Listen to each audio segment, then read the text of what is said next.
efort, un chin. Când sunt cu voluntarii, mă simt ca în a doua familie. Mă distrez, dar trebuie să te și implici.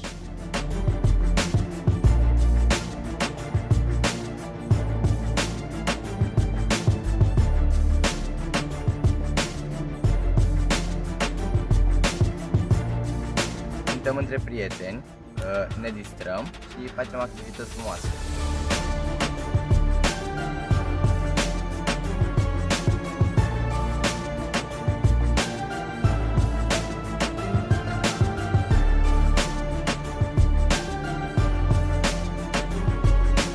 Am ales să fac voluntariat pentru că este o chestie foarte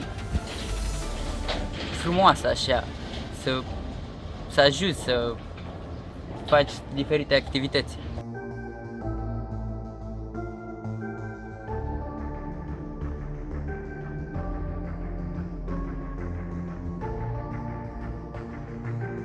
Îmi place să fac voluntariat, deoarece mă simt mândru când văd că o activitate sau un spectacol este finalizat cu ajutorul meu.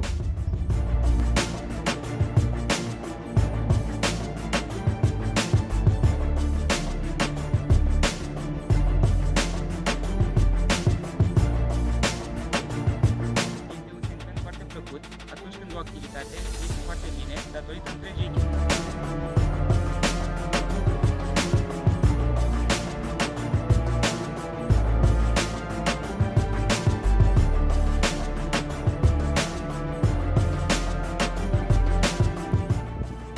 O activitate interesantă a fost atunci când am reprezentat Comuna Corbu la pavilionul expozițional din Constanța, unde am amenajat un stand în care am prezentat activitățile culturale.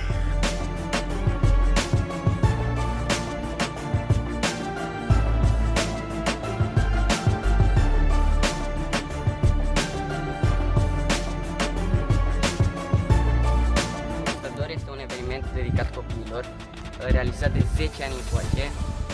De 3 ani fac și eu parte din această echipă foarte frumoasă a voluntarilor și mă bucur că sunt printre ei.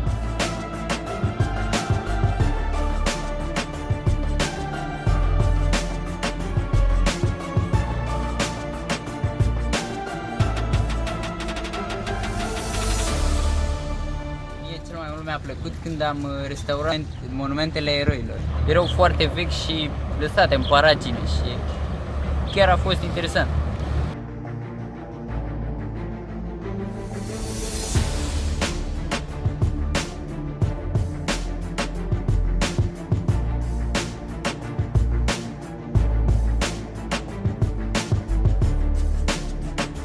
În 2018 am fost în tabără la Alba Iulia cu ocazia împlinirii centenarului Marii Uniri, unde am vizitat foarte multe obiective turistice.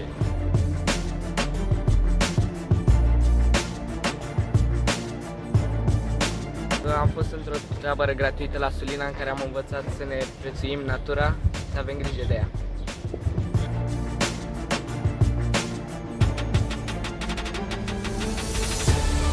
Mie m-a ajutat voluntariatul să mă dezvolt personal, să cunosc persoane noi și să privesc lucrurile din altă perspectivă.